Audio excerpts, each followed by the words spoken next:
Like 9:20. I have a couple of housekeeping announcements. First of all, if you have bags and you don't feel like holding them, you can put them along the wall near the green room, and if you don't know where that is, ask Jesse at the front desk, and they will point you in the direction of putting your things somewhere. The other thing is the data and advocacy session that was going to take place in Merritt is canceled, and Eric Panzer is going to be co-facilitating the hashtag content panel in Mandela later this afternoon. We have Mascot Voting. Who here knows about Mascot Voting? Sunflower! Some people. All right, cool. If you don't know about the Mascot Voting, voting ends at 12 p.m. this afternoon. Sonia Strauss, who's not here right now, is coordinating that and has more information. I can pull up more information for you later if you have questions. So the first round of voting ends at noon today. The results of that will be announced at 1 p.m. Oh, sorry. Yeah. So the results of the first round of mascot voting will be announced at 1 p.m. The voting ends at 12. And then there is another round tomorrow. It's sort of like primaries. It's very loud music competing with your voice. Oh, someone please fix that. Thank you. Is this better? Yay! All right. Yeah. And the guidebook, we have an app, and our guide is on it. It's called Guidebook. If you search for YIMBYtown, it should come up. You can take notes, you can plan your own schedule, you can talk with other people, you can follow the Twitter hashtags, and the app is called Guidebook, and then just search for YIMBYtown 2017 and it'll come up. The last housekeeping announcements that I have is there are bathrooms on every floor. There's 2 on this floor, 1 on the landing floor, and 2 on the bottom floor. They are all gender neutral, and they are all labeled with what is inside. So if you're looking for stalls, look for the ones that say stalls. The one on the middle floor, the landing floor, is an accessible bathroom. So that is available. And I think that is all that we have. The emergency exit is that way. It is an emergency exit, so only use it if the building is on fire. Thank you. Greg, you are on.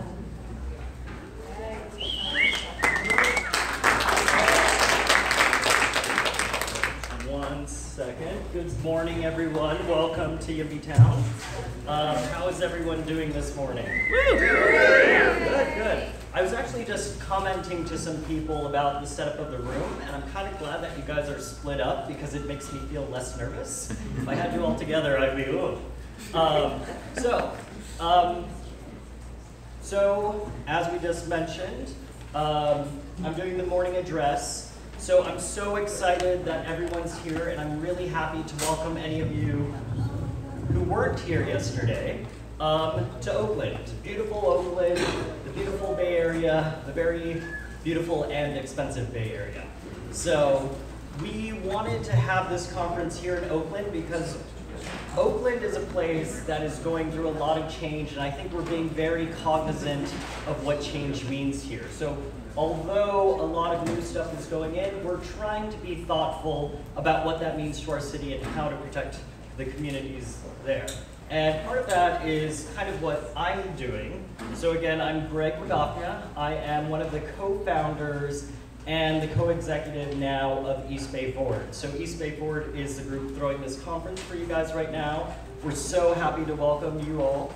And at East Bay Forward, we are basically a network of citizens fighting for the future of housing, transit, tenants' rights, and long-term planning here in the East Bay.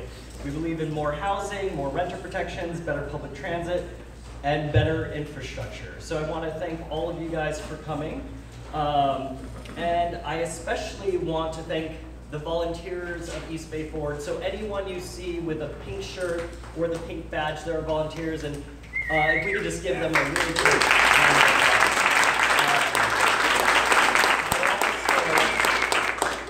I want to specifically point out some of our organizers, our Mayor Kieran, Victoria over there, and one other person, Libby. So we were the main conference organizers, and we worked really, really, really hard to bring this to you. Like, we worked over our vacations, we lost sleep, and we had a lot of fun. And we want to make sure you guys have fun too. So before getting to that, I also have to recognize our sponsor, Open Philanthropy. They sponsored this year's conference and they sponsored last year's conference in Boulder. And I also want to thank, we had a scholarship fund and we actually had some really generous donations from some of you guys. Some who chose to remain nameless. And I want to recognize one person, Chicago Cityscapes and Stephen Vance, for giving us a big donation for the scholarship fund. And I just want to also say we're very, very proud. At this conference, we awarded 30 scholarships. And that covers hotel, flight, conference fee waivers. So actually 1/4 of all of you out there are scholarship recipients, and we think that's really important because the whole YIMBY movement is about being inclusive, and that's kind of something that we want to, a message that we want to send home. And in fact, that's the only way I was able to attend last year's conference, and I want to recognize Ken from Boulder over there for hosting last year's conference. And what was really great about it for me was I had no idea that there was this much passion across the country. I knew that I felt a certain way. I knew that other people felt a certain way. I know that housing Twitter feels that way. But I didn't realize just how much this sentiment was taking over the country. And I was so excited to go last year. And it was really interesting to hear all the stories. We had some people who face the issues that we're facing here, where home prices are going out of control. We have other people who are facing neighborhood opposition, but not in the same way. It's more against affordable housing projects.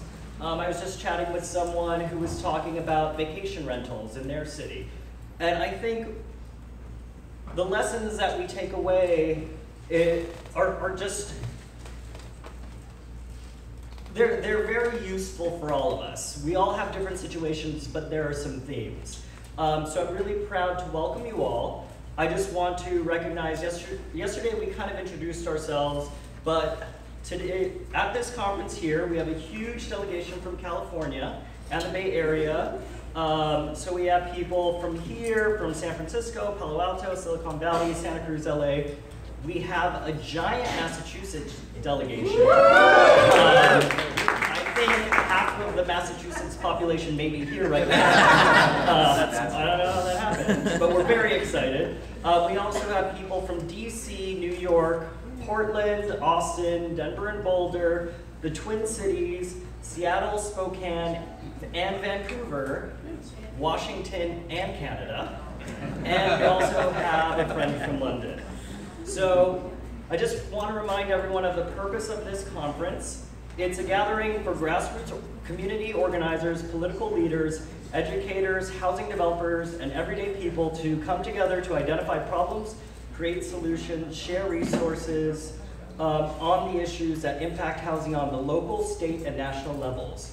So really what we want to do is provide a place for you all to talk, to listen, to learn, and really to have the difficult conversations that we're not having.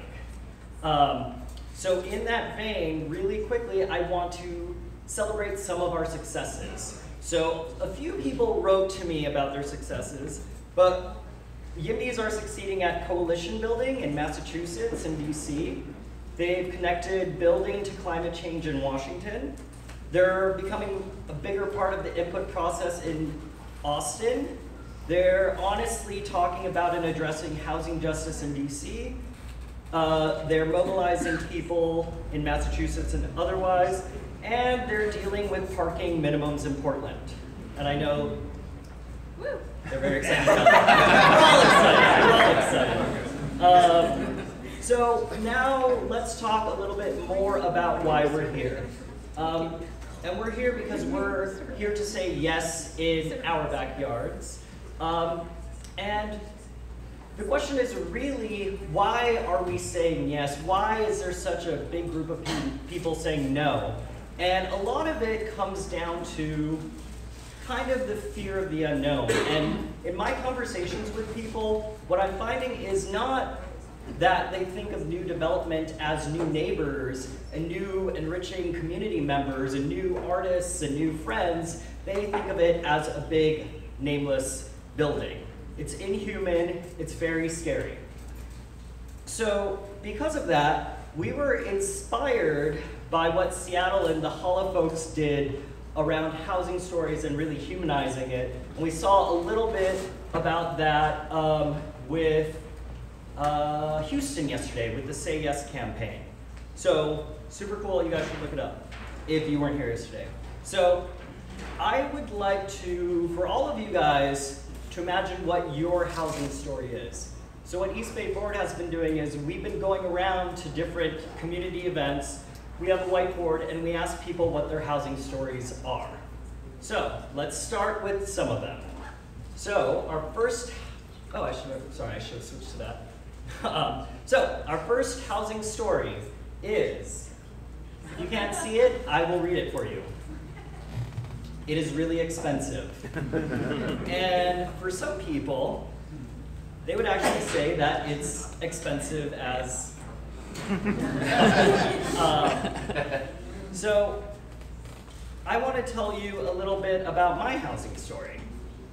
So I'm actually a local Bay Area person. I grew up here and I'm being priced out. So my housing story is that I recently got engaged and my fiance and I are stuck in my 345 square foot rent controlled apartment. And this is kind of the story that isn't really told. A lot of what's happening, especially here, is it's the insider versus the outsider, the newcomer versus the people who have lived in the neighborhood. But there are also other people like me who grew up here and can't afford to stay here. So there are some people who are lucky. This woman right here, her apartment, where she stays, they were going to sell the house, but they actually decided to just rent it out, so she gets to stay in the apartment, and she's very lucky. This next person here, she lives with her boyfriend, and because her boyfriend was able to purchase their house, she gets to stay here, and she has a huge smile on her face. So some of us are lucky, but others of us are not. Our friend Ernest here moved from Atlanta. He went from paying $700 for a luxury apartment to now paying $1,400 in Oakland to share with 3 others. We also are facing subpar conditions. This young man has lead in his water. He's a student at the UC. I don't know what keeps happening. I'm sorry. They're just very powerful stories. This woman right here pays $1,900 a month. Wow. She can't move out, and she can't get any sleep either because of her neighbors. It's just really, really loud. A personal friend of mine has been looked for over 6 months for a place where. Can I get some support here?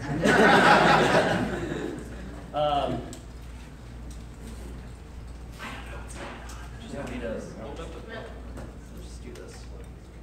Oh, okay, that works.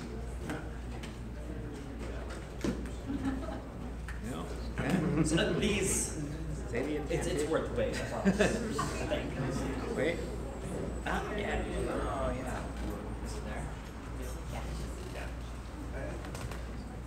Okay, this is a friend of mine, spent 6 months, super sweet girl. This was 2 months ago, so she spent 6 months looking for an apartment. This is a friend who had to room in with his friend for 3 years. This is another friend, a very close friend. She's in a wheelchair. Hers reads, "I'm clinging onto my weird wheelchair-accessible rent-controlled housing." So this is kind of the situation that a lot of people are facing. Someone else, when she first looked at houses in Berkeley, the basement flooded to her ankles, and that's the house they ended up buying because they couldn't afford anything else. We have another guy here. And this is really what's going on and really what's being focused on, because we know that we live in certain conditions, but this is what gets the news. So this guy used to work in Berkeley. He recently got married. He's pushing a stroller. They can't live in Berkeley anymore. This woman moved here to be near her 2 sons, and one of them left the state because his rent went up $700. This is someone who wanted to remain anonymous. She's been couch surfing for the last 3 years. She's one of the hidden homeless, and she got kicked out, she was evicted, and she can't go anywhere. She's just lucky she has a friend who is letting her stay there. And these are real stories, and this is really what's going on. Here's another thing. There's a new apartment building that went up. The rent, this woman says she didn't want to show her face. Rents are going to go for $7,000, and she lived next door and she had to move out due to the construction. So I did support this building, but it doesn't mean I support what happened to her. And that's really what this is about. It's about humanizing what's going on. And that's if you're lucky enough to find housing. This woman's been looking for housing for quite a while. This woman was looking for housing so long that her Section 8 voucher ran out. But some people are lucky. This guy pays $200 a month for a rent-controlled apartment that he can only afford with his Section 8, and he's very grateful. And this brings me to kind of us and why we're here. This is our friend Paul, who is actually here at the conference. His housing story is he's watched his neighbors on fixed incomes get priced out, and his wife and he don't think they can afford to make a life here. There is hope, though. This really happy couple, huge supporters of affordable housing and public housing. The man in this photo actually designs public housing. So I want to talk more about us and about that last couple, about people who are saying yes in our backyards. And I think I can only really speak with expertise on the conversation that's happening here, but it is a conversation, as I said earlier, about insiders and outsiders and newcomers and people who've been here. And as I said, the conversation can be about gentrification where you are. It could be about changes. But I think why we're all here is we see that something's going on and something's not working. If these policies worked, we wouldn't need to be having this conference at all. And I just want to tell you guys a little bit about why I became a YIMBY. It's kind of a strange story. So I worked for a local elected official who was super cool, I would say like the original YIMBY. And I worked actually on economic development for him. And transportation. I was working with startups, I did car share and bike share around here, and I thought that was really cool. And then I just started listening more. I was like, why are we getting all these emails about this 5-story building? Why does everyone hate it? It was really interesting. So my old boss, I would say he was a quintessential YIMBY official. He was 72 going on 27. He loved walking, he didn't own a car, he used to bike, but actually he preferred walking, but I think the bike was broken and he was too lazy to get it repaired. But he really emphasized wanting a vibrant city with life and culture and things to do, and people outside enjoying at all times of the day. But boy, is it hard to get anything done in my town. I actually got a lot of resistance when I was working on parklets because people did not want 1 parking space or 2 parking spaces taken away. So it was really interesting, and from my experience with that, I started paying more attention to what people were saying no to. So I heard stories, just anecdotal stories from people who wanted to take their 1-story house to 2 stories, but their neighbors in the 2-story houses didn't want that built because it would cast shadows on their lawns. So it's a very, very interesting thing, and just try to build a building if you can't even build a floor. And that's why I joined together with some people to form East Bay Forward. And I'm sure that this is probably relatable for a lot of you out there. And East Bay Forward has really come a long way. We started with 4 or 5 people in a cafe, and now we're throwing this conference. So,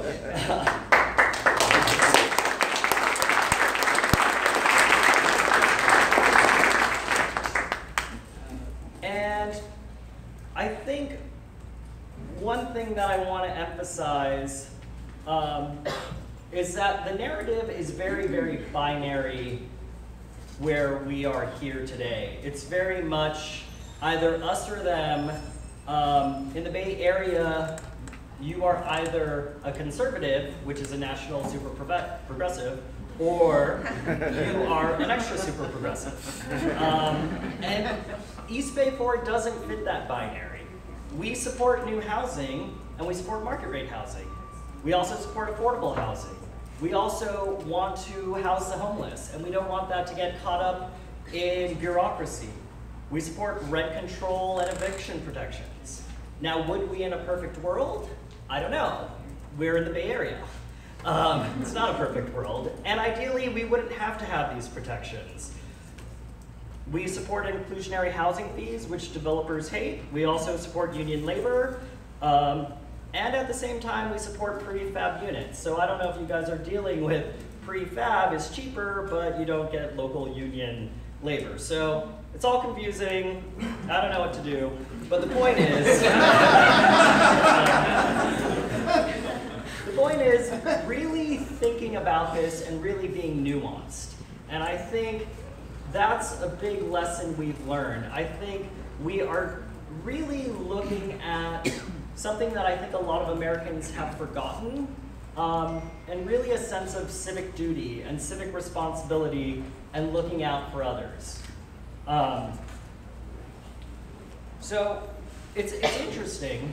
Recently I went to a conference at UC Berkeley held by the Turner Center for Housing Innovation, and boy, are those guys smart. They're super smart. However, I didn't actually learn anything new. So I learned gentrification is happening. It's not happening as much as if you build. I learned there are ways to make things cheaper. Or I'm sorry, I already knew there were ways to make things cheaper, and we heard about the challenges of building affordable housing. And the question is, if we know all this, what's going on? Why are we in this situation? And the answer always came back to political will. And unfortunately, the conference didn't talk about it, but that's why we're here. So we are leaders in this movement, this fight for equality, you, me, all of us in this room.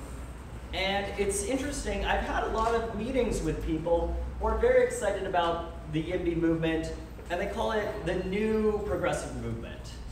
And they talk about how there's all this energy and it's really great to see young people energized. And it was even compared to the movement, the anti-war movement, when the people I were talking to were younger. So I just want to make sure that you all recognize in your own little ways that you are leaders in this movement. And we need to keep this movement going. But we do have some challenges. So of my survey that I sent out to you, all of you here, I have a very scientifically, statistically relevant, I don't remember the term. I have 15 responses, and I'm just going to say that they represent us here.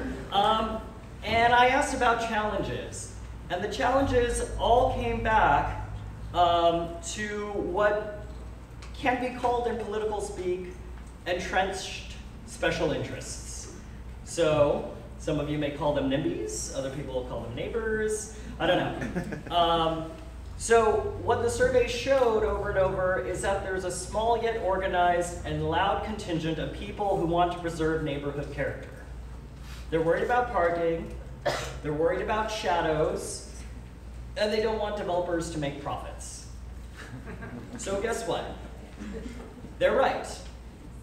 A wise man once told me that everyone's right, even when they're wrong, they're right. And that's something that politicians know very, very well. And guess what? We're right too. We're all right. The reason that the people feel these things is because that's what is happening to them. And what we need to do is get more people, how do I phrase this? More people like us who believe in our rights and our rights to housing and our rights to inclusive societies to these meetings. It's one thing to talk about it, but we really need to activate people to get out there. And I think that's what YIMBYs are doing. We're putting in the political will.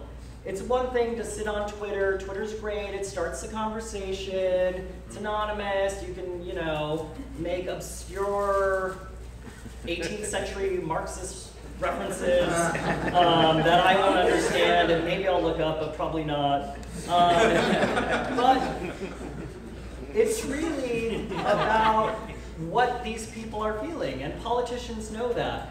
We live in a post-fact era. It's just a post-fact fact. And we need to get people out to those meetings. A very good local council member friend of mine, who may or may not be in the room, who may or may not have just winked at me, had a battle around downzoning in Berkeley, in a local city, just last week.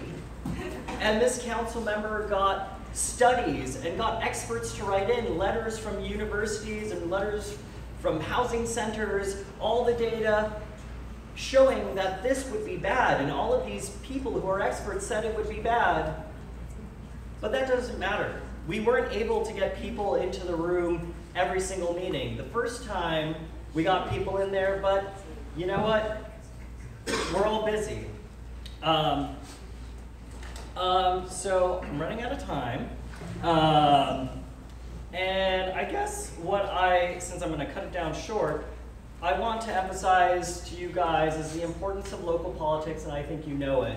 But it's also talking to your friends so that they understand the importance of local politics.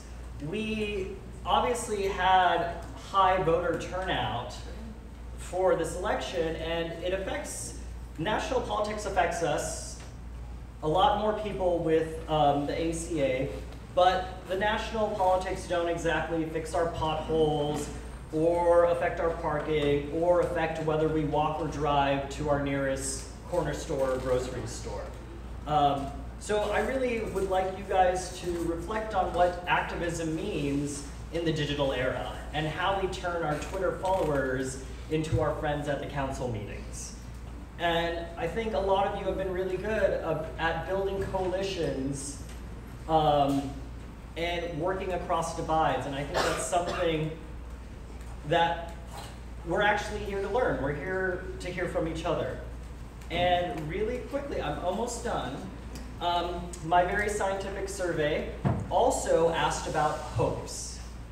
And aside from growing the movement, what came up again and again in the responses for YIMBY hopes were to create an inclusive intersectional movement with more options for home ownership and different models of living like co-ops, stable, expansive, and inclusive housing systems, fighting against exclusionary and disenfranchising neighborhood character rhetoric and segregationist zoning policies, and really getting back to the American values of welcoming all to livable, inclusive, sustainable, and resilient cities.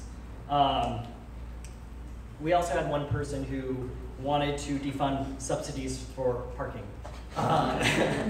So, with that, I want to welcome you all to YIMBYtown, and I look forward to talking with you all and learning from you all.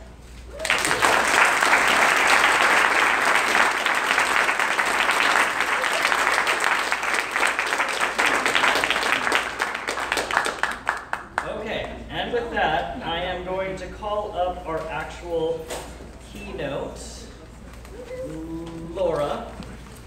So if you haven't had a chance to read about amazing Laura on our website, I will read her bio aloud for you.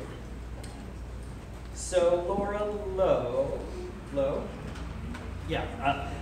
It's a made-up name. Laura Lowe is an educator, musician, and gardener from Columbia, New York, LA, and Chicago, who has lived in Seattle since 2009. Her writings appeared in The Urbanists, The Seattle Globalists, South Seattle Emerald, and International Examiner. She was elected to Sierra Club Seattle Group in 2016 and chairs the Housing Work Group. She's passionate about women, spelled with an X for the second vowel. I don't know how to say that. Urbanist voices, climate justice, community ownership, equitable community development, and renters' rights. And I don't think I need to say anymore. We're about to see how amazing she is. Thank you so much.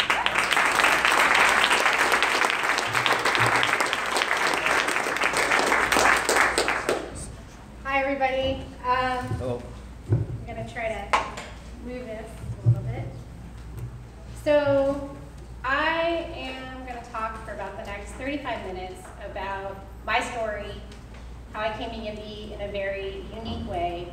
And some of you will identify with my story. There's a lot of people here this year. It's very different than last year, very different. So I'm really excited to see how much progress we've made in 1 year of getting people in this room that weren't in the room last year.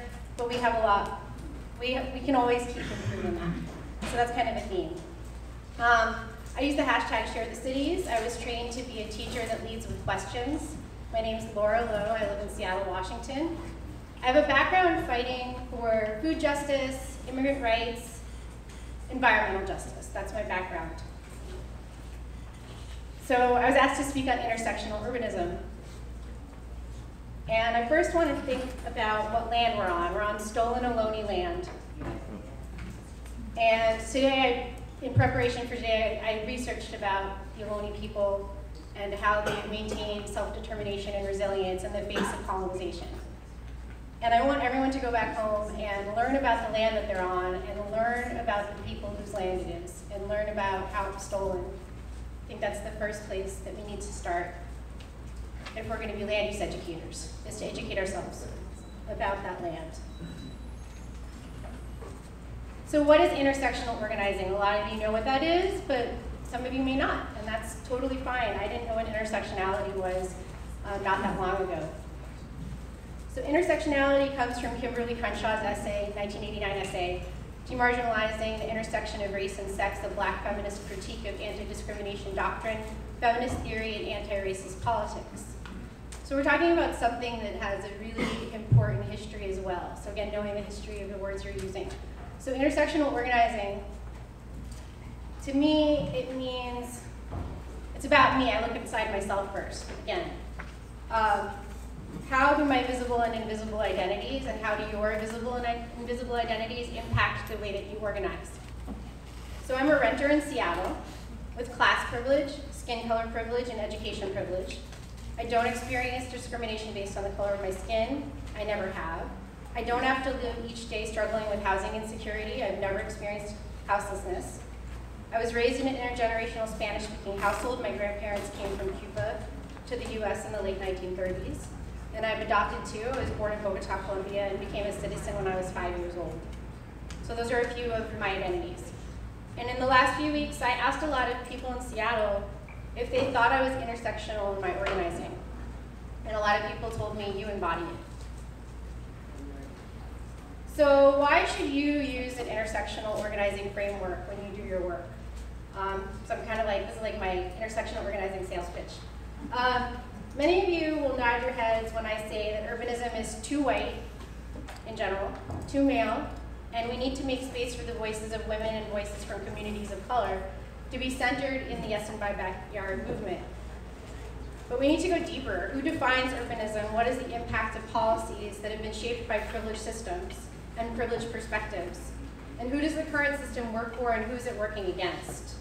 And when you're doing intersectional organizing, you're going to have a lot more questions that are almost impossible to answer in an emotionally satisfying way, and it's going to get awkward really fast. You should feel uncomfortable, you should feel awkward. And I really appreciate the leadership of East Bay Forward, and in particular the mayor of YIMBYtown here in Darkwater and Victoria Pierce, because they work in that awkward space of intersectionality towards not just models of equality, but towards a goal of equity. And so this year, they've really prioritized, based on feedback from last year, workshop titles, this theme for the event today, spaces and scholarships to create a more welcoming environment. So they're practicing kind of some steps towards an intersectional movement.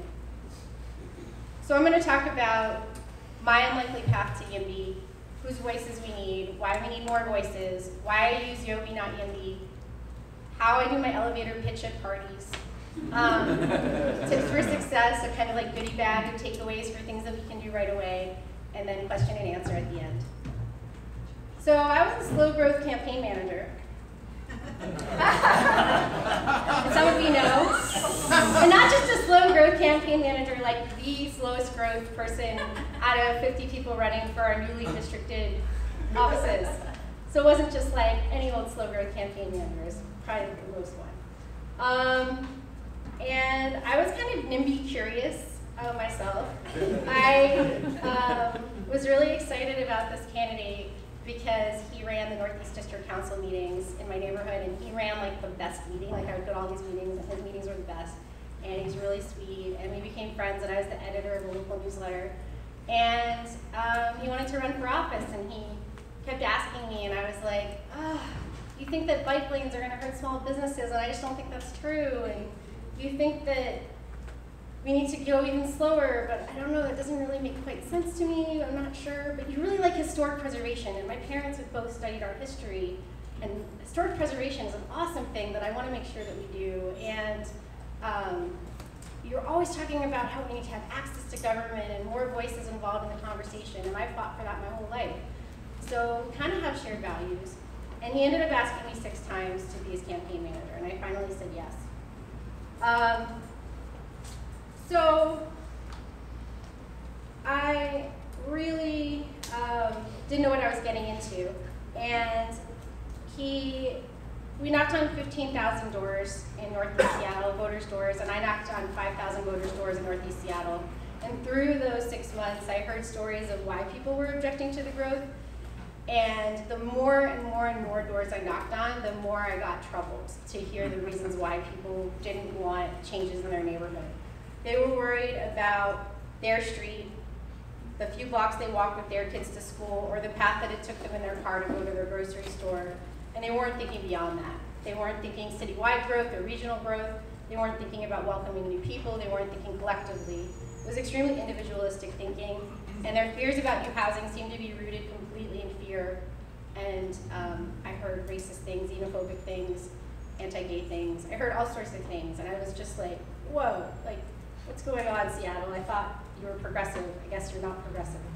So the other people in the race, the urbanists, Rob Johnson and Michael Maddox, they were saying things about, Maddox is a single gay dad and a renter, and Rob Johnson has 3 beautiful daughters, and they were talking about family-friendly cities, climate-friendly cities. Maddox was always talking about missing middle housing. That's how I found out about missing middle housing. They were really doing like YIMBY education on the campaign trail. They were talking about a shared vision, their shared vision. A local radio station called them BFFs. They would take carpools together to go to campaign forums, and they would build off each other's ideas. Rob Johnson's background was in transportation. He would talk about how we needed to speed up mass transit regionally. And Michael Maddox, again, was talking about those pathways for renters like himself who were extremely rent burdened to move into homeownership opportunities and all the barriers that existed. So I got really excited about their shared vision of the future, and the voters did too, and both of them moved on past the primary. And after that, the campaign ended, I kept being engaged in the conversation and got really excited about housing. I started going to council meetings. Has anyone here ever been to a council meeting? Has anyone here gone to like 3 in a day? Yes. Okay. So we're all kind of council nerds. But who has time to go to council meetings, right? So I started going to council meetings after I was done with the campaign season to stay engaged in what I learned were all the different overlapping things going on in my city. And I went to meetings about housing, transportation, human rights, divestment, many other topics. And I looked around and I was like, who are these people that are in this room? And like, oh, okay, some of them are paid to be here. They work for nonprofits or whatever. And then there's all these other people, like, do they have jobs? Like, what's going on? Like, I was in school at the time to be a counselor, to be a therapist for kids with learning challenges. So I had time during the week to go to council meetings. So there were other students like me. And I'm not going to show it to you, but if you haven't seen the Don't Listen to Me, I'm Crazy video from Laura, you definitely need to watch it. Like, I watch it and I kind of, it's almost painful because it's so true. But the Don't Listen to Me, I'm Crazy video is amazing. And it's basically imploring council members to consider who's not here, who's not in the room right now. Think about who actually are the people that show up again and again. Like, we're not like maybe the most stable bunch of people in some ways. Yeah. So by January, I was becoming kind of obsessed with going to council meetings. I was reading anything with the word city in it: City Observatory, City Lab, Greater Washington. I was reading about the Urbanist and Seattle blog, and I wasn't doing any of my homework, so I decided to quit school to teach folks about land use. My background's middle school math and science teaching. And so I had started doing all these meetings, and people were like, what's FAR? What's MIT? And like people like figured that were at the meetings that they could come to me and ask me all those wonky acronyms, and it was really fun to be able to teach people like in the moment at the council meetings like what was going on. So I started tweeting as YIMBY in January 2016. And when I started tweeting as YIMBY, I didn't tell anyone it was me. I kept it a secret. I told like 5 people, and I did that for months. And when I finally told people that it was me, a lot of people were like, I didn't know it was a woman. Or someone must have been helping you. I mean, you don't have a background in this stuff. You know, you were like a middle school science teacher. Like, wait, like they just had no idea it was me. So a lot of people today, I reached out to and said, what do you want me to talk about? And I got tons of Twitter direct messages and Facebook messages and emails from women asking me to talk about mansplaining. So I was like, oh, mansplaining. So a little awkward. My whole life, like 95% of my best friends have been men. So. Anyway, so we have an abundance of great YIMBY women. Sasha yesterday, Madeline in Portland, Susan in Texas, Becca in Boulder, Maya in San Diego, Alex in Ohio, Laura and Sonia in Victoria, and so many others in the Bay Area. I'm leaving out a bunch of you. I'm going to meet a bunch of rad women today. But YIMBY dudes, and not YIMBY dudes, just in general, don't mansplain to us. If we don't know about something, and if we want to hear about it, we're going to ask. Don't launch into a lecture at us at a party or a bus stop or a public meeting. Choose your moment to talk to us about your passions. Ask us if we have time to hear about it. The assumption that if we don't know everything at that exact moment on Twitter or Facebook or in real life right before our workshop at the YIMBY conference is the time to talk about your master's thesis on bike lanes in Miami. Well, guess what? Timing is everything. And chronic mansplainers. So there's like the accidental, like, I'm really excited to teach you about this mansplainer, and then the chronic mansplainers that never let anyone, men or women or anyone, to get a last word. Try for a week in real life. If someone's kind of pulled you aside and said, hey, you're kind of one of those chronic mansplainers. Try for a week in real life and online to make space for a woman or anyone, especially someone from a historically oppressed community, to have the last word in a conversation. Don't always keep trying to have that last word. Just like let it hang there. Even if it's wrong or whatever. And even more importantly, try to let people have the first word. So when as a teacher, we talked as a math teacher, we talked about wait time. And you know, you don't have to be always the first one to comment. You know, like maybe there's a woman that wants to be the first one to comment, or someone that is scared to be shut down that wants to be the first person to comment in a thread or in real life. So this is part of the reason we need to seek out and fund leaders for land use conversations that have similar stories and backgrounds as the folks that are often shouted down in their lives, not invited to participate in policy conversations, don't have time for those policy conversations or land use decision making, women, immigrants, people of color, queer folks, folks experiencing houselessness, people with invisible disabilities that have a chronic illness and can't make it to council. There's such a long list of people that it's not easy for them to access this stuff. And pay them to show up, pay them to organize, pay them to participate in engagement, and pay them to help them to go back to talk to their communities and really fund those people for their time. So we need to think about the serious part. How do people in positions of power maintain the power?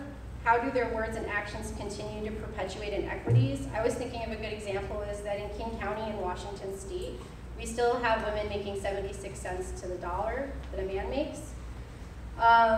Couple more anecdotes about mansplaining. So I walked into a meetup for transit pros in Seattle, and this super wealthy young dude asked me, so what are the metrics you're using to tell if your YIMBY advocacy is working? And I was like, nice to meet you.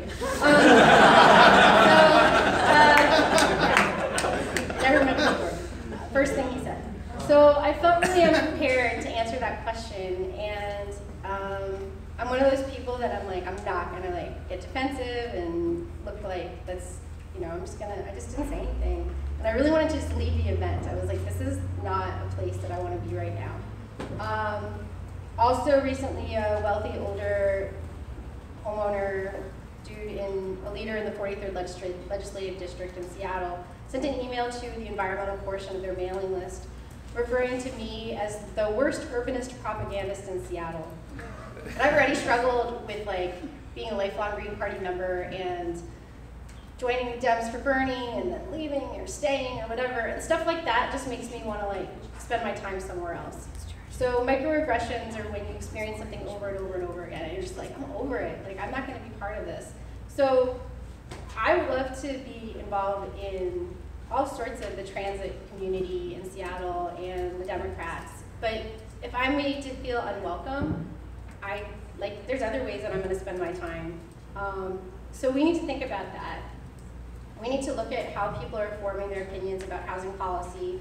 We need to look at them in our cities holistically and make clear pathways into our movement so that more people can join us and feel safe here and comfortable and see themselves as yes in my backyard advocates.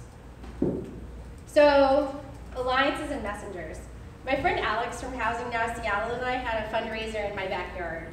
And it was a super interesting fundraiser. We had the microhousing developer, David Neiman, who's written about how Seattle's overregulated microhousing. He's a wonderful land use educator. And we also had Socialist City Council member Shama Sawant, back to back. And they supported us and asked people to donate to us. And another hero of mine, a shiro of mine, Kate Burnett, who exemplifies intersectional organizing in the work that she's doing with the new democracy vouchers in Seattle, also was there. And the last person that spoke was Myra Lara, who's here. I'm going to be doing the Zines and Memes workshop later. So I'm going to share with you what Myra had to say at this event. So Myra's an artist, had her first solo art show recently, and used prints, pins, zines, other formats to communicate how we don't have infill development in Seattle in 60% of the city. Lots of amazing, oh, you can't see this.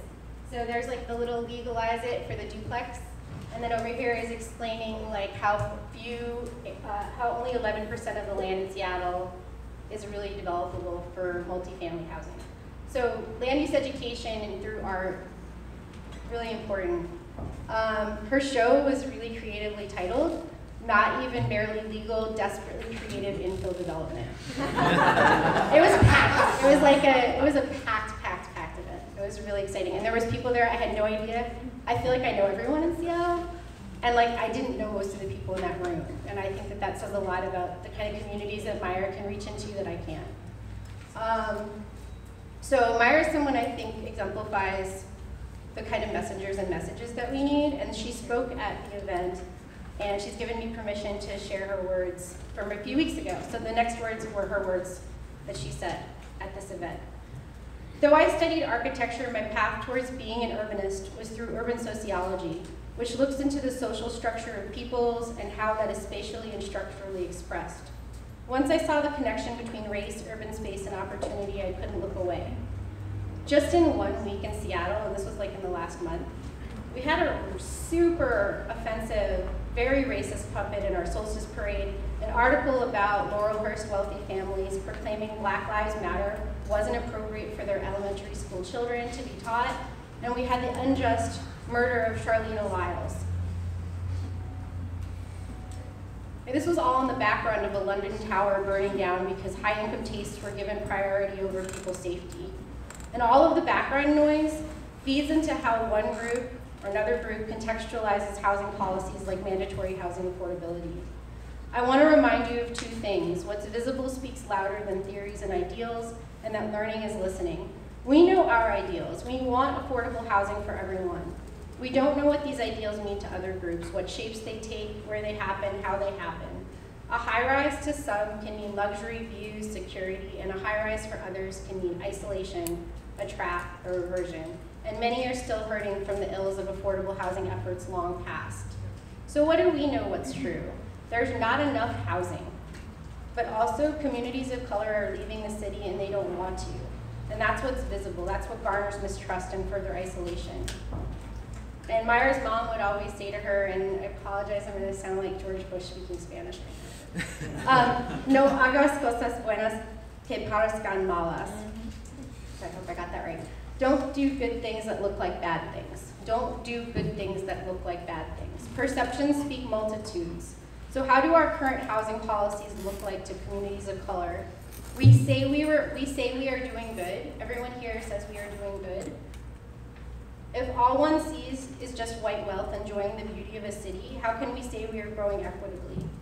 So say what you mean, be specific with what you mean, be honest of who benefits immediately, be honest about who leaves, who stays, who arrives. Start with reality, not with ideals. Ideals mean nothing to someone facing housing insecurity and racism every day. For me, for Myra, art is one way to initiate conversations on housing and engage perceptions via the imagination. Lastly, always ask yourself these questions. They're from the Helix Queer Performance Network. Who thrives, who dies, whose body matters, whose history survives, who gets policed, who is safe, who is missing. So Myra is an inspiration to me and to many of us in Seattle with the Capitol Hill Renters Initiative and many other things. And it's been so delightful and energizing for me to see and hear her emergence in the YIMBY movement in Seattle. So as I said before, I was trained as a teacher, and I was trained to lead with questions. That's how I was trained to be a teacher. And I have a background fighting for food justice, environmental justice, immigrant rights. And I have a lot more in common with a group of youth organizers blocking a new hotel in Chinatown International District in Seattle than most of the people that I spend time at urbanist meetups with. And I've been really impressed with the organizing meetings hosted by the CID Coalition. They have food, they have translators, they have enough volunteers, more than enough volunteers, so that all of the attendees feel connected, can ask individual questions, they focus on stories, emotions, and people. And they've knocked on a tremendous amount of doors. They've helped people gain access to land use conversations that I've never been able to access. I've spent a lot of time with the CID Coalition listening to their work, and just listening and learning about exactly all the reasons why they're objecting to this new hotel project. I also attended meetings of the city, the Special Review District, International Special Review District meetings, and wrote an article called Acronyms for Action, something Amy Gore inspired, about teaching people about land use. So it's just an article sharing information. Here's what ISRD is, here's how to get involved. It could be used by someone who wants to fight the hotel or not. And at the ISRD meetings, I heard a lot of folks who were really supportive of the changes happening in their community. And they also had plenty of stories about all of the past land use wrongs that community had faced. So when it came time to testify for the rezone hearing, the upzone hearing to unlock MHA, mandatory housing affordability, in this neighborhood, I didn't speak for or against the project. What I said instead was that It was fake equity to be rezoning this community when we hadn't touched 60% of the city. We have moratoriums in 60% of the city on multifamily housing. We have billion-dollar infrastructure, light rail infrastructure, and the historically wealthy white community of Montlake they weren't asked for any zoning changes. So that was my testimony. And sometimes we need to take a step back. Why do we think we know what's best for another community? When we're listening to a systemically oppressed community who perceive a threat, how might standing with them to find solutions lead to bolder, more widespread and long-lasting and equitable housing outcomes that address the root causes of our housing crisis? So for us to grow a healthy and successful YIMBY movement, we need to continue to acknowledge past land use wrongs, know the history, connect with communities, connect with messengers that can connect with communities we can't connect with, fund us, pay them.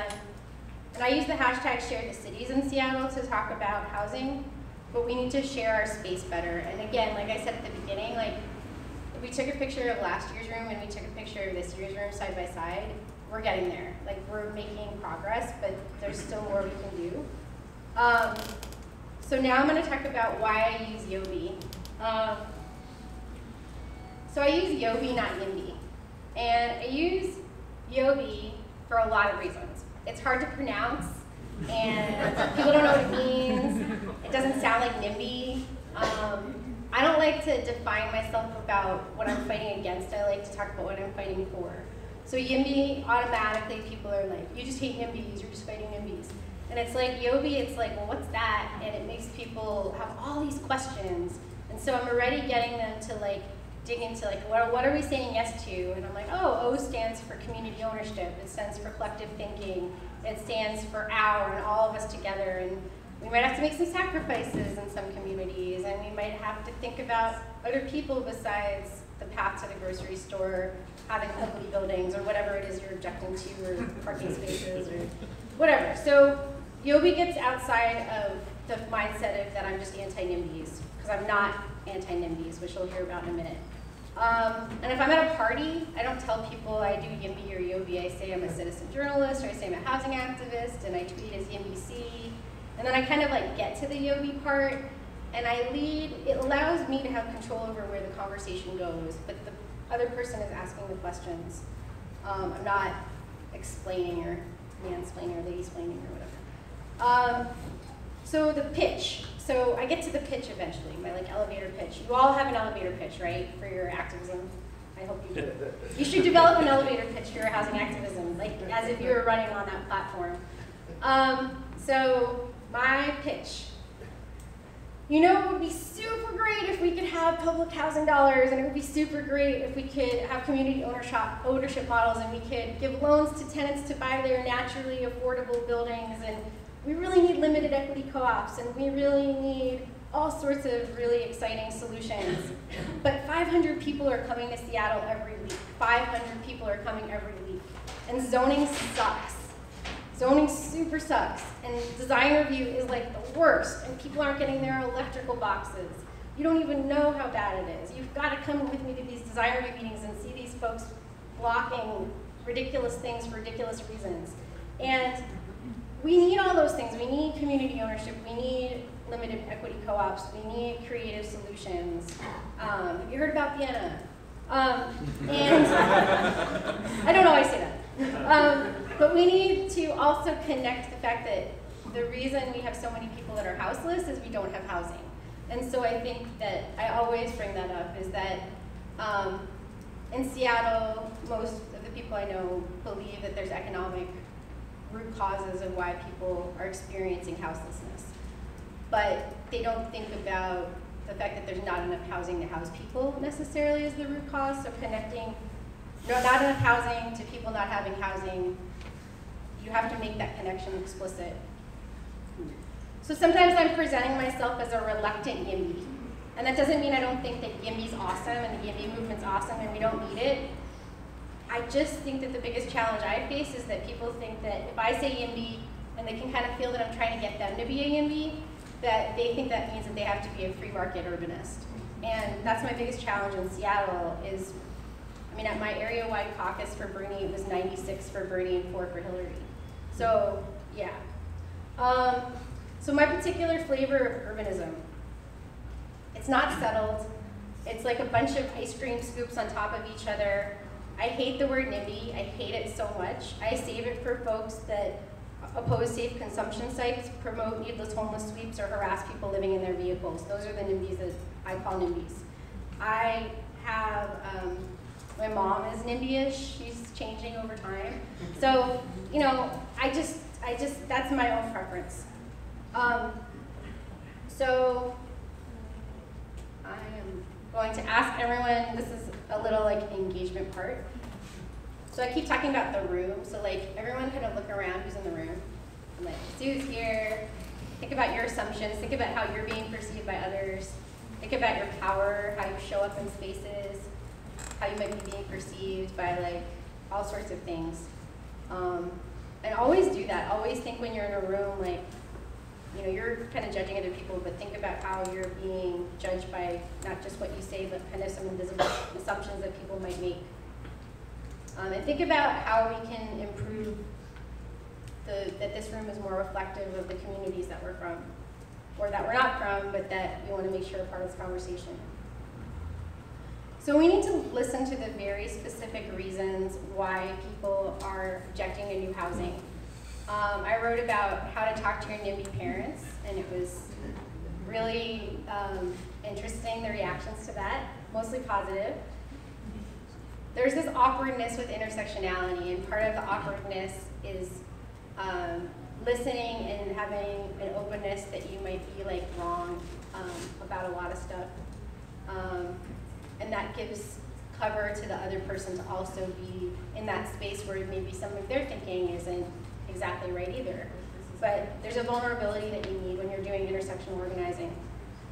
So when I'm connecting with people in real life, I use like everything that I am. So I play bass guitar, and this was a housing levy house party.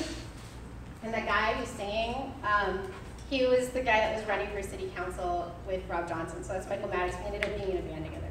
So I'm wearing my UB hat. It was a housing levy fundraiser.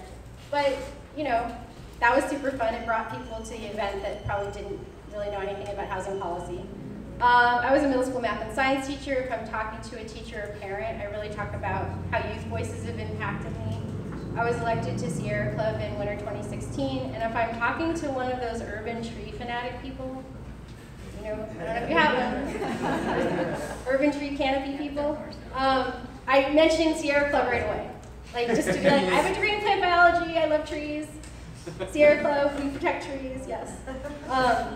And when I'm talking to a YIMBY that's trying to convince me that there's this data set, this one chart, that if you just show everyone this one graph and you explain this chart really well, like, it's almost like they're saying, like, well, you must, you know, you're so like human rights oriented. Maybe you didn't study like how to read statistical analysis. I'll be like, I have a degree in plant biology. Like, I can read your graph. I understand data. But expecting some statistical analysis to change hearts and minds about housing is nonsense. We must be storytellers and have our humanity present out front in everything we do. Forming relationships is at the base of any movement building and community organizing work. We need to reach out to people that have a lot of mistrust of urbanists and urbanism with radical openness, that we're both going to change our thinking. And we need to do the hard, awkward work first in our organizations and inside of ourselves to examine the impact historical oppression of certain communities has shaped the systems that persist and exist today. Many of the systems that exist right now are still there to continue the oppression of non-white folks and women towards maintaining white supremacy and patriarchal systems. And just because you go to one anti-racist training or like your job sends you to an anti-racist training, that doesn't mean you've done the work. You have to keep doing it, and you have to keep doing it, and you have to keep revisiting it, and it's going to benefit you in many aspects of your life. So the main thing is we must build more housing so many more people have housing. So everyone has housing eventually. We must build more entry points to our YIMBY movement so many more people see themselves as YIMBYs. And I hope you're inspired to do the work, to seek out, listen to, and learn from, and highlight unconventional messengers and stories within our YIMBY movement, and pay us to do the work and fund us. So, okay, so tips for success. So I want everyone to take out their phone. Take out your phone, take take out your camera part of your phone. And if you have a green dot, that means you can take a picture. If you have a yellow dot, you have to ask permission. If there's another dot where you don't want pictures. And I want everyone to get next to someone and you're going to take selfies. So my first tip for intersectional organizing is to take selfies. So we're going to take 10 seconds and everyone takes selfies with someone around. Selfies. And come up with a hashtag. Come up with a funny hashtag for your selfie.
So I went to a land use meeting. You can see behind me. Very fun. It was packed in a basement. It was really hard to find the meeting. It was like deep in underneath City Hall, no windows, like awful room, so smelly. These folks here live in a Scala, the 50 Shades of Grey building, and they did not want this new housing that was going in across the alley. And they knew that they weren't going to be able to block it, so they were going to stall the project as long as possible. And they came up with all sorts of reasons, stupid reasons. So someone online started using 50 Shades of Stupid, so I live tweeted the meeting using 50 Shades of Stupid. Some of the other hashtags I use are Share the City, Yes in Our Backyards, YIMBY, which I didn't come up with, that's someone else, and Holly Yes, which I didn't come up with, which is excellent. Housing Now is my friend Alex. Welcome Communities is also, he uses that. Not YIMBY is also a really good one. And then when I do events like Yes in Our Brunch, Yes in Our Book Club, that kind of thing. So hashtags and selfies, that's my first tip to you. And the 50 Shades of Stupid, one of the stupidest things is they had Sugar the dog, who was gonna lose his patch of sun, and they had expert testimony that Sugar the dog was gonna be depressed. Like this is not this is like a real thing that happened. Like I'm not, like it was really upsetting that Sugar the dog was gonna lose his patch of sun. There's more dogs in Seattle than kids, so that's something you should know about Seattle.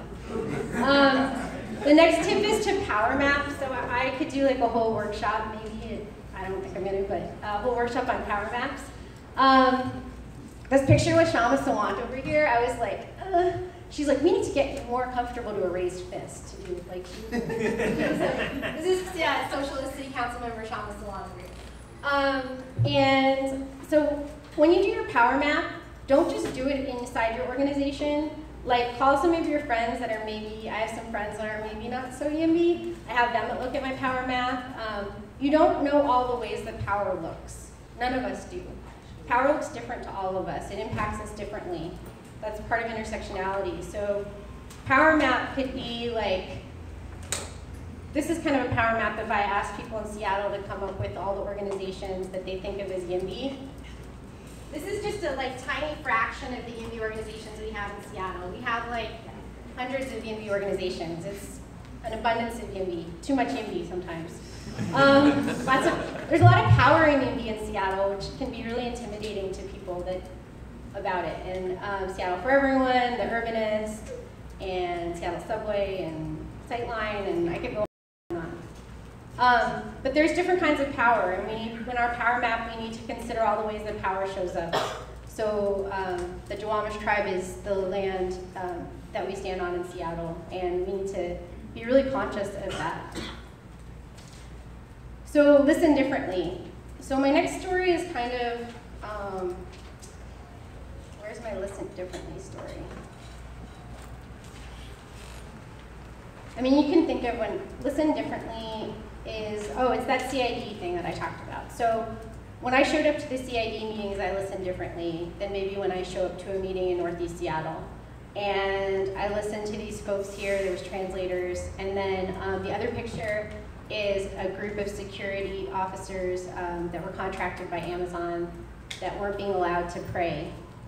They were told to go in their car to pray. So we did a big protest on May Day, and I got to be a part of that, and that was really exciting. So show up to spaces where the voices of communities of color are centered, and listen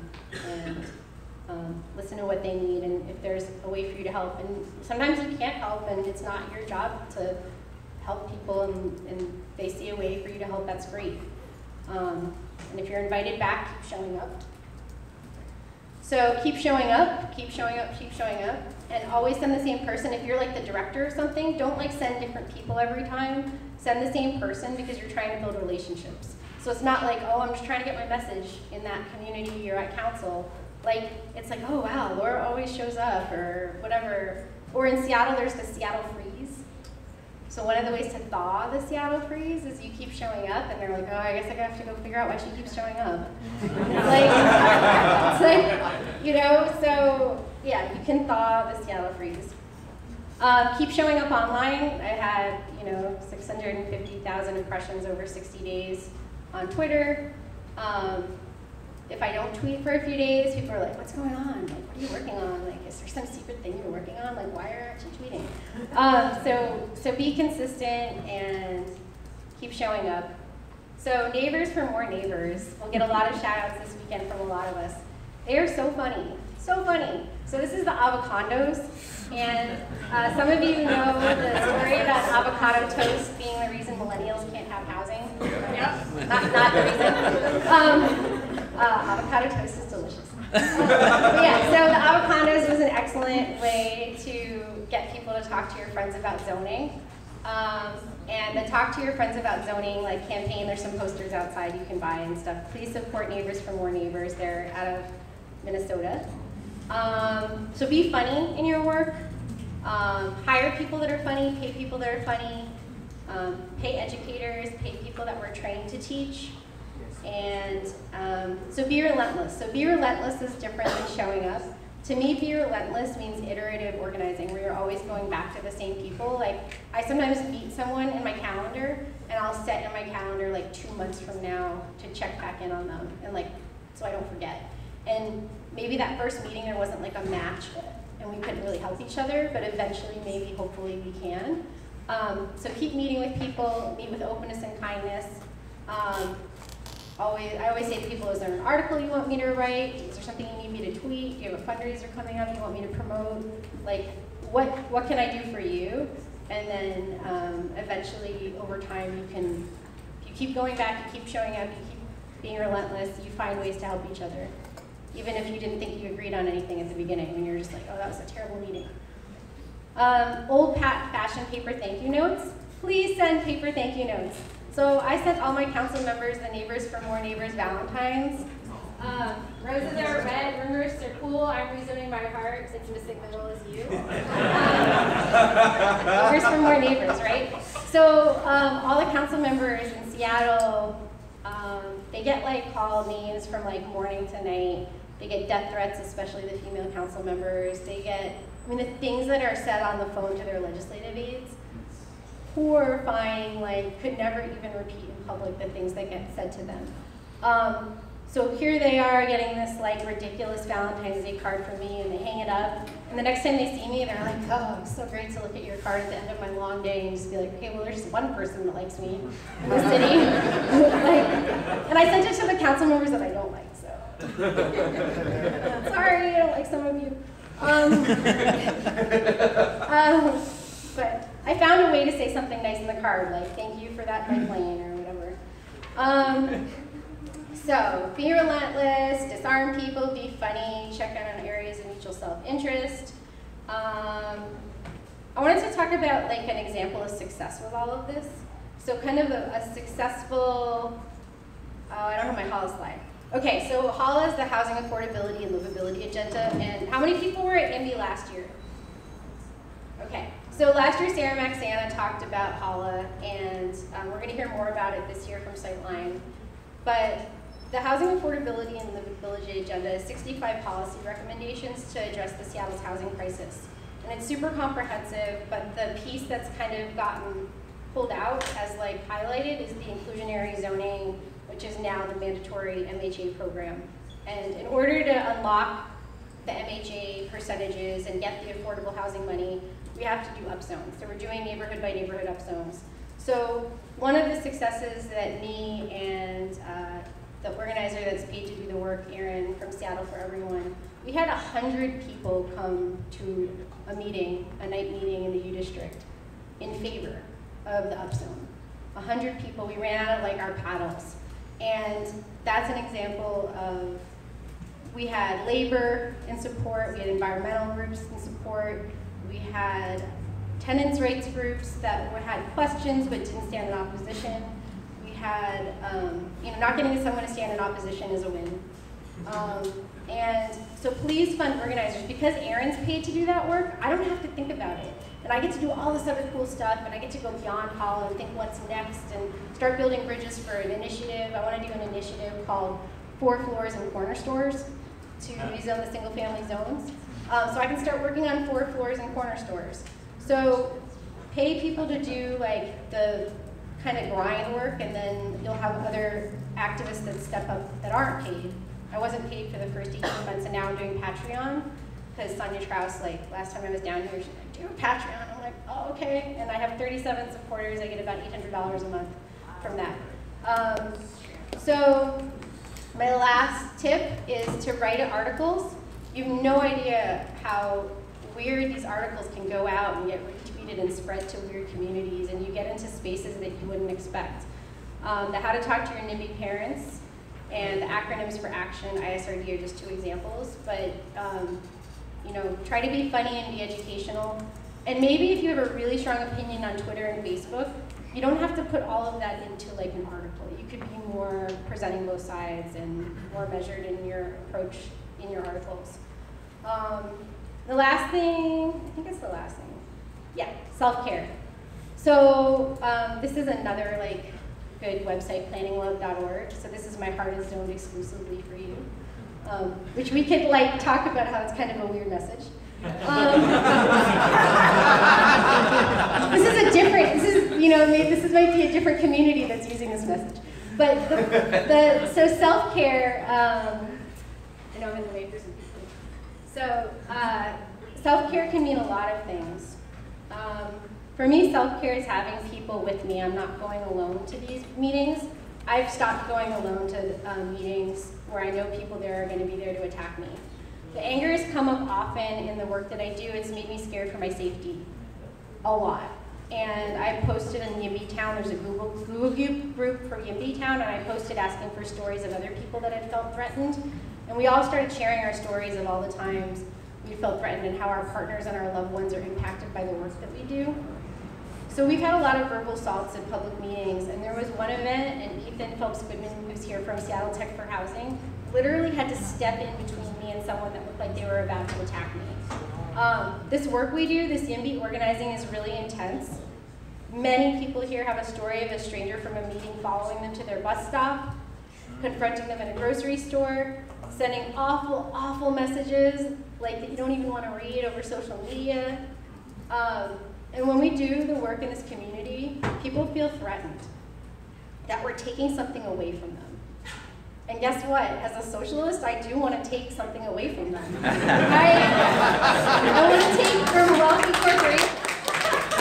I want to take from wealthy homeowners and profit-motivated banking systems. I want to redistribute the land more equitably. I want to use a lens of historical and systemic racial injustice that's not just historical. Those systems are here and alive and working against people every day. So I do want to take things from people, and they're going to be angry. Wealth and power is going to be angry at me if they have a system working well enough for them. It doesn't even have to be working that well, but it's like they don't want it to be working any less well. So people are going to be angry. So to not burn out, you need to be safe and kind when you're doing this work to others and to yourself. And also sometimes you have to remind yourself, I have to remind myself that I can't be the sole bridge builder between the different factions of warring urbanists. So much of my energy is just like, oh, why the urbanists are fighting again? Children. So, take selfies, power map, listen differently, keep showing up, pay organizers, be charming, disarm people, be relentless, send old-fashioned paper notes, write articles about housing, pitch them to local editors constantly, lead with kindness to others and yourself. So we're gonna go to the Q&A, one last thing. So I was a Catholic middle school teacher, and a lot of the parents did not know what to make of me. And this super shy girl, she was defending me to her parents, and she goes, "That's Miss B, she's unconventional." So please fund organizers, fund unconventional organizers, look for people who are trained educators, seek out storytellers with unique perspectives to make a stronger YIMBY movement. So thanks for listening.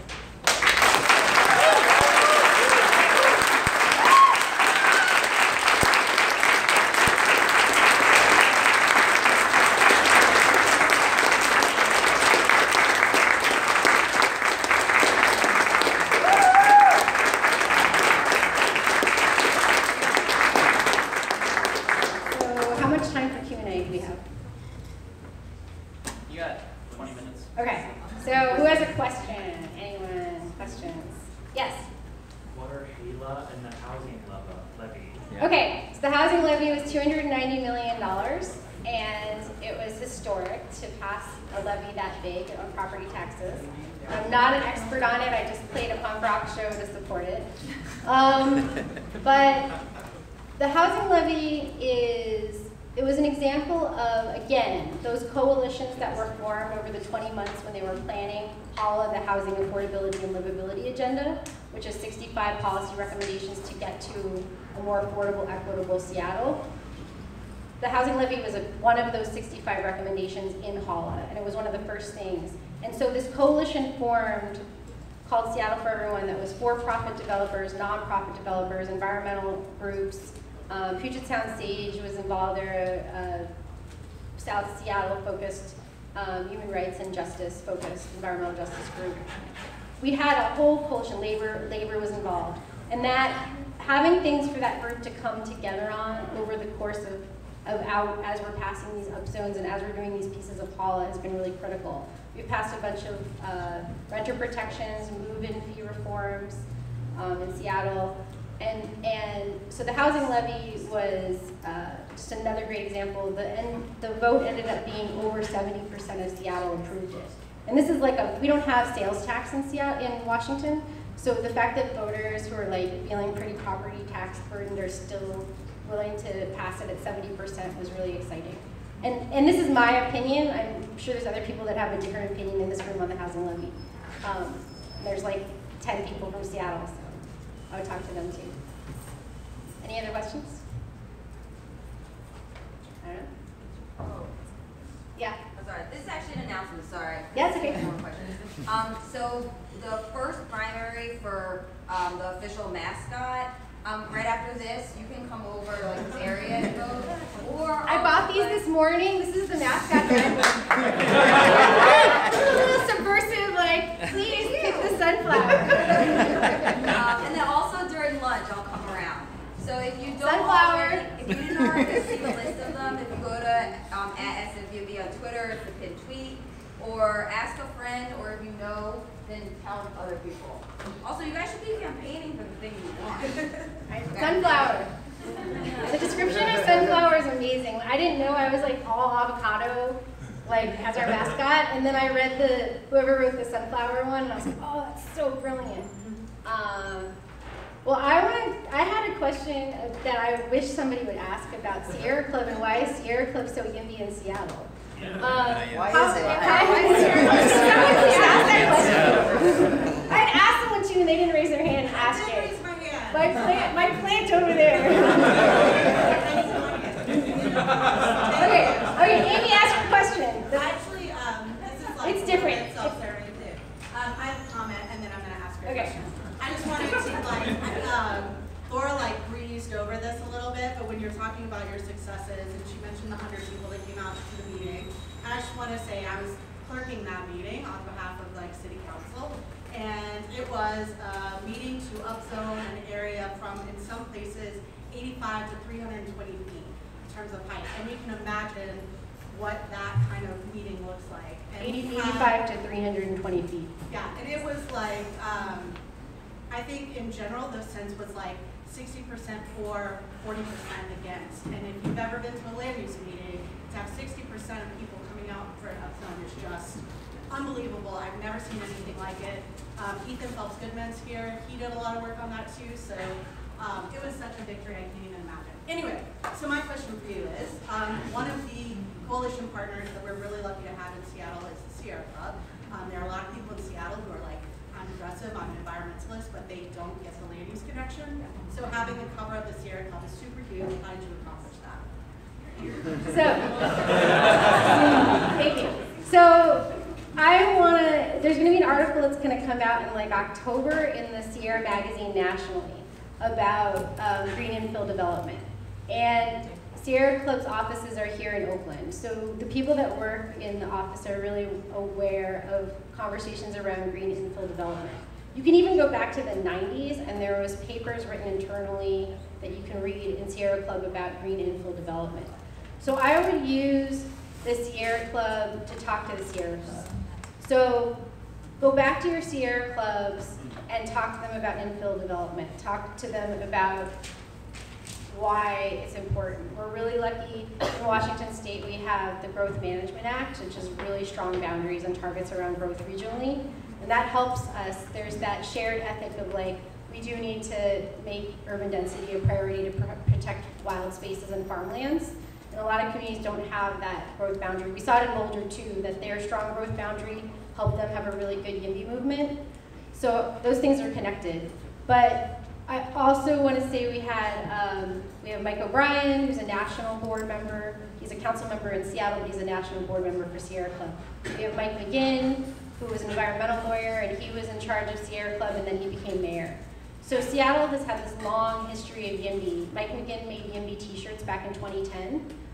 Great City YIMBY. So he was using YIMBY to talk about urban density a while ago.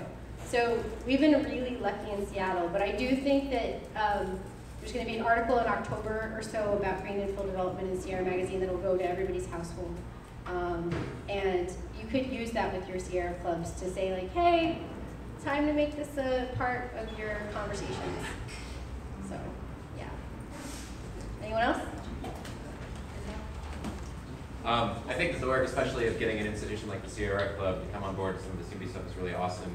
I'm kind of curious to hear about other longstanding, maybe older guard institutions within Seattle that you think might be more tipped towards some of this density stuff. Who are some of these newer messengers that might be old guard institutions but could continue? Well, we have like splits from the actual, there was someone here that I was talking about this with, I think Mark from LA last night. And he pointed out, and we were discussing about how the people that are on the boards of these institutions are coming from a background and have ideals that were formed in different times around environmentalism. And so that's again an example of listening. So you're listening to like why they're objecting, you're not just demonizing them for objecting. So I guess I'll just say it. So Seattle for Everyone is, the organizer is funded by FutureWise, and FutureWise is an environmental org. But there's board members of FutureWise that led the charge to halt backyard cottages. So you've got within organizations those dynamics that they're struggling with. In Sierra Club, the same thing. We had over the carbon tax, there was a lot of pull and push around people seeing that from a lot of different angles. But again, it goes back to listening and meeting people and having conversations and like, again, being open to maybe having your mind changed a little too, and not just demonizing them. Because if you've been a board member for 30 years for an environmental nonprofit, maybe it's time for you to go, and maybe it's time for new people to come in. I'm the oldest person on the Sierra Club Seattle group. I'm 41, and everyone's younger than me. And the current leader actively recruited folks that had a like urbanist, social justice urbanist mindset. So Lots of one-on-one meetings, lots of coffees, lots of one-on-one meetings to change minds. Don't do it. Don't call someone out in public. They're not going to change their mind in public. They're going to double down on their wrong thinking. Yeah, Madeline. Broad question. Answer this in any way that you want to. What's been some of the best tactics and some of the errors you've seen in more kind of typical, we'll call them typical YIMBYs, trying to work with affordable housing developers and providers? So the question was YIMBYs, typical YIMBYs, which I don't know what that means. Yeah, there's it. but YIMBY mistakes around working with affordable housing. Yeah. Things to avoid. I think that there's a time and a place for saying that there's a non-profit industrial housing complex. I understand. I am not into charity models for helping people. Like, I think that, you know, again, giving loans to tenants to buy their own buildings, doing community land trusts, and like helping people lock in affordability. All those things are great. I think that's much better than giving somebody a Section 8 voucher, right? But the name calling, like, it serves two purposes. So, you know, you have it gets headlines, it gets press, you get, you know, the Seattle Times paying attention, or you get NPR paying attention. And all of that press is helpful because then all of a sudden people are contacting you for a quote. And then all of a sudden you're able to give your message to even more people. So being controversial can be really helpful for generating press, but demonizing nonprofit housing developers, that would be something that really bothers me, even if I understand the thinking behind that label. Yeah. Yes. So one thing that I struggle with in this, I am definitely one of the YIMBYs who's more aggressive, and I fully own that. I struggle with the people who say that one thing, and I'm listening to their words, but actually that's not what they're talking about. So I get into this conversation with people over and over again, where they'll say it's about affordability, and then I'm like, okay, great, here are all these things that would solve that problem, and then they're like, oh, but then things would look different. And I'm like, yeah, they would. Right. And so then it's like, oh, they put an entire category of solutions actually subconsciously off the table. Yes. And I'm wondering, that's the point where I get mad and yell at them, and I'm wondering, like, what do you do that maybe is not that?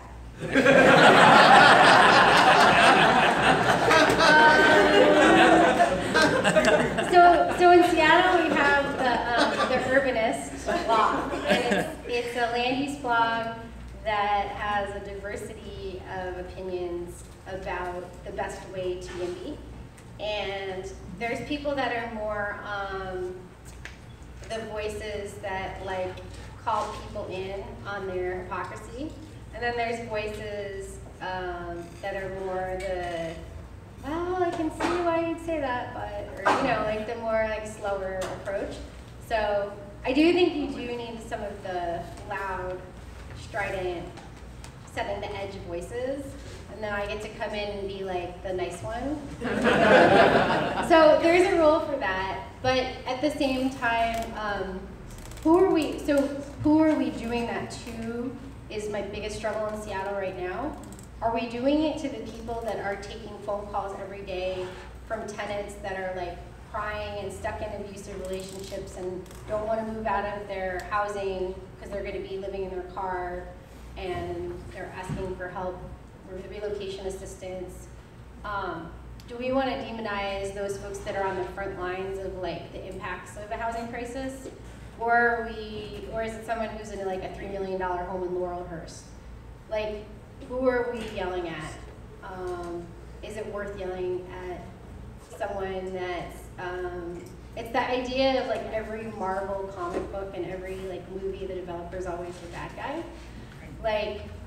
Who's the villain and who's the hero? This is something Sarah Maxana's speech was. You can watch it from last year. She talked about heroes and villains. And that's a really important thing to think about is if somebody's already naturally going to be on the nightly news as the hero, when we attack them, then oh, well, you must be the villain. So it's like thinking about, again, like how does power and privilege show up?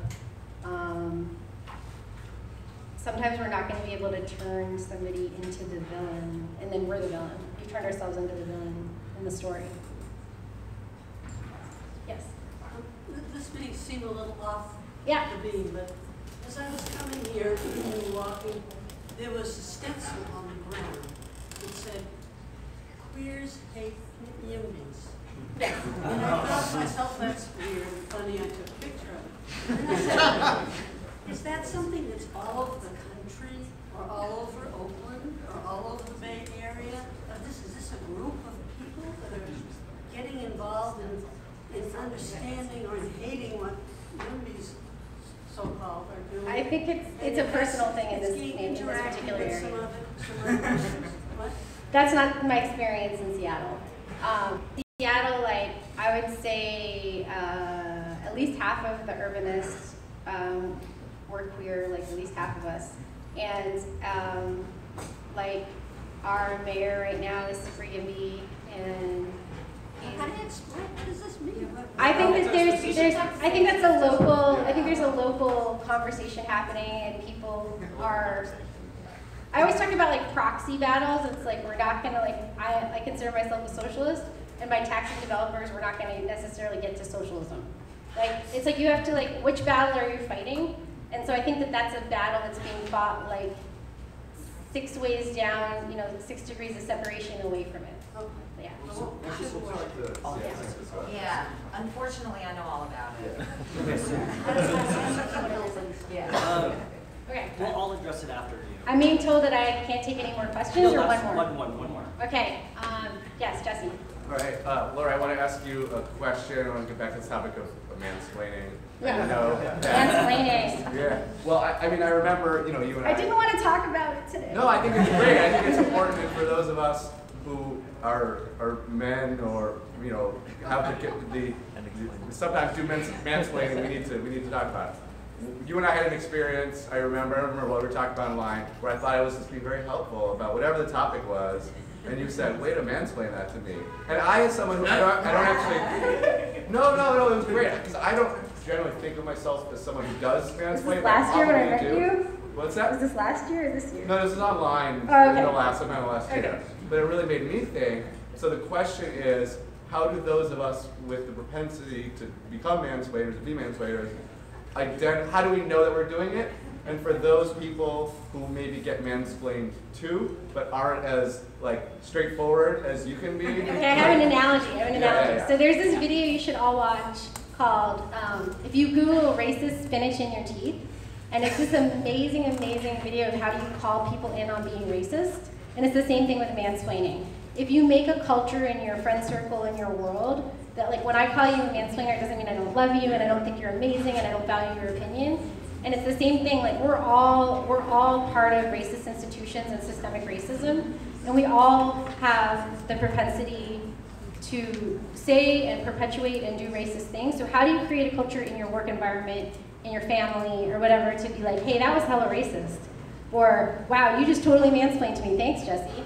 You have to set it up ahead of time that at some point in our friendship, I'm gonna be like, that was really ridiculously mansplaining. I did not need to hear that at that moment. Or, wow, did you know that that was super racist? You have to be able to create ahead of time that that's gonna be something that's part of the relationship, I think. So. Okay. Thank you.